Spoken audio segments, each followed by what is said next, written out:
Alors, bonjour mes chers amis. Aujourd'hui, nous allons démontrer que cette fonction, elle est impaire. D'accord? Une fonction est impaire, d'accord? Lorsque son domaine est symétrique par rapport à l'origine. Ça veut dire quoi? Pour tout élément du domaine de la fonction f, d'accord? Son opposé est également dans le domaine. Et puis le deuxième point, il faut maintenant calculer f de moins ins, pour tout ins dans le domaine bien entendu, d'accord, et démontrer qu'en réalité c'est exactement moins f de ins, d'accord. Donc nous allons l'appliquer à cette fonction pour voir si elle est vraiment, si elle vérifie, d'accord, ces deux points là. Donc qu'est-ce qu'il faut faire exactement dans la pratique? Il faut commencer par déterminer l'ensemble de définitions, d'accord. Donc ici le domaine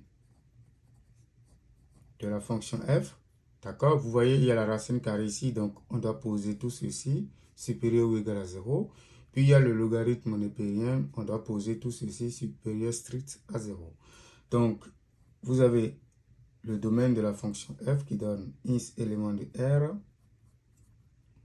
tel que ins carré plus 1 supérieur ou égal à 0 et tout ce qui est à l'intérieur, ins plus la racine carrée de ins carré plus 1 strictement supérieur à 0. Mais vous allez constater tout de suite que cette affaire-là est tout le temps supérieure ou égale à 0. Donc, c'est une très bonne fonction. D'accord? Donc, on peut juste écrire que, quel que soit ins élément de R, que ins carré plus 1 est supérieur ou égal à 0. Donc, il n'y a pas de problème. On n'a pas besoin de faire autre chose pour cette fonction. Maintenant, on attaque la deuxième expression qui doit être strictement supérieure à 0. Tout de suite, je vous dis également que ça également, c'est strictement supérieur à 0. Et on peut facilement démontrer cela. D'accord? Donc, qu'est-ce que je dois faire? Ici, je peux commencer par constater que si, puisque je dois démontrer que tout ceci est strictement supérieur à 0 pour tout ins dans R. D'accord? Premièrement, je peux regarder ce qui se passe lorsque le ins est d'abord supérieur ou égal à 0. D'accord? Dans ces conditions, d'accord, on va juste comparer ceci. Donc, allons-y. On sait que 1 est déjà strictement supérieur à 0. Donc, je peux ajouter ins carré des deux côtés, d'accord? Ça fait strictement supérieur à ins carré. Je prends la racine carrée.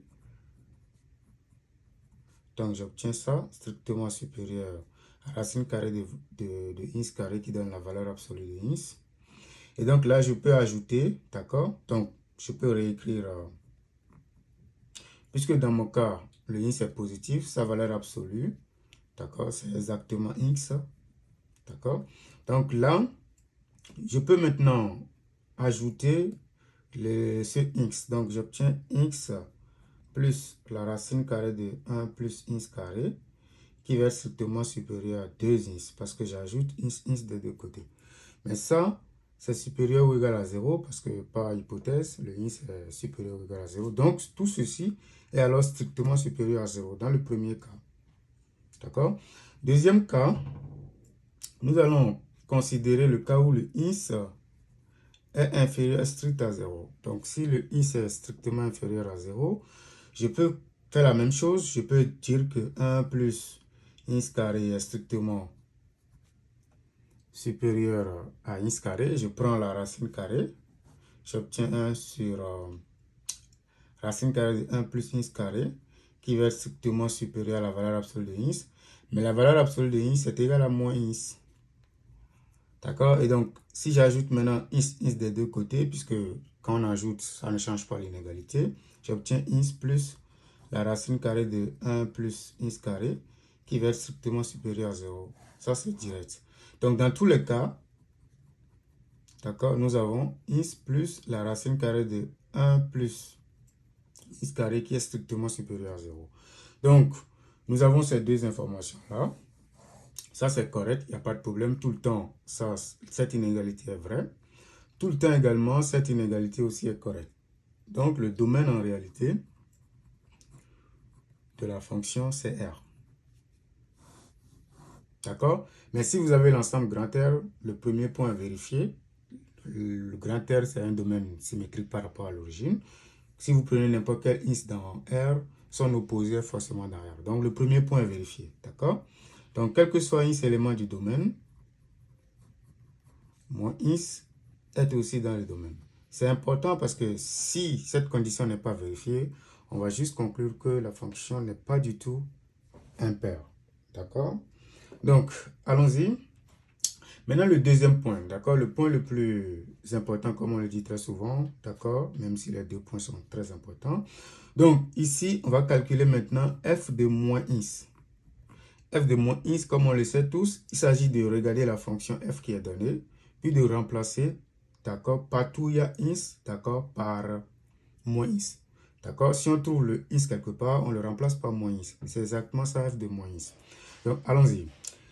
F de moins ici, je remplace par, donc ça fait ln d'abord, le logarithme ne peut rien, de, à la place de ins, je mets moins ins, plus la racine carrée de, à la place de ins, je mets moins ins, donc moins ins, j'utilise très bien les parenthèses, au carré plus 1. Maintenant ça, je peux le réécrire autrement, donc ça fait logarithme ne peut rien de, d'accord, ça fait moins ins, d'accord, plus la racine carrée de, d'accord? Donc ça fait quoi? Le moins ins, le tout au carré, c'est exactement ins carré. Plus 1. D'accord? Maintenant, je vais faire quelque chose très rapidement. Je vais regarder l'expression qui est là. Je peux réécrire ça autrement. Ça fait logarithme ne peut rien de la racine carrée de ins carré plus 1 moins x. Donc, je peux faire ce qu'on appelle expression conjuguée ici à l'intérieur de logarithme ne peut rien. D'accord? Je peux très rapidement le faire ici. Donc, nous avons la racine carrée de là. Je prends d'abord ce qui est dans le logarithme ne peut rien. Ça, moins ins. J'utilise l'expression conjuguée, donc je multiplie le numérateur et le dénominateur par son expression conjuguée. Donc, j'obtiens racine carrée de ins carré plus 1 moins ins facteur de la racine carrée de ins carré plus 1 plus x, parce que ça, c'est son expression conjuguée, divisé par la même chose. Donc, je développe maintenant le numérateur. Donc, a moins b, facteur de a plus b. Donc, ça fait le carré de ça moins le carré de ça. Donc, le carré de cette affaire-là, d'accord, ça fait partie de la racine carrée. Donc, j'obtiens ins carré plus 1 moins maintenant ins carré. Le tout sur la racine carrée de ins carré plus 1 plus ins. Donc, si je développe la fonction au numérateur, j'obtiens 1, parce que ins carré moins ins carré, ça fait 0. J'obtiens 1 divisé par la racine carrée de ins carré plus 1 plus ins. Donc, je réécris maintenant f de moins ins, parce que n'oubliez pas, f de moins ins, c'est le logarithme ne peut rien de tout ça. D'accord? Mais tout ceci, c'est égal à ça. Donc, je remets juste. Donc, ça fait logarithme ne peut rien de 1 sur la racine carrée de ins carré plus 1 plus ins.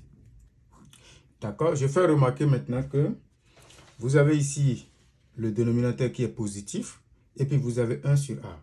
Il y a une très belle propriété de la fonction logarithme népérien qui dit que si j'ai 1 divisé par t avec t positif, ça je peux dire que ça fait moins logarithme népérien de t. C'est exactement ça que nous allons utiliser. D'accord? Donc on l'applique ici, ça fait moins logarithme népérien de racine carrée de ins carré plus 1 plus ins. Parce que ça, c'est toute la fonction au dénominateur. Mais comme on le sait tous, la fonction de départ, c'est exactement logarithme népérien de tout ça. Donc, c'est exactement ça ici. Donc, ce qui fait moins f de ins. Donc, on vient de démontrer que f de moins ins, c'est égal à moins f de ins. C'est exactement ça, ce qu'on appelle la fonction impaire. Donc, on va conclure juste que cette fonction, elle est impaire. D'accord? Donc, c'est la fin de cette vidéo. N'hésitez pas à vous abonner pour plus de vidéos. Merci.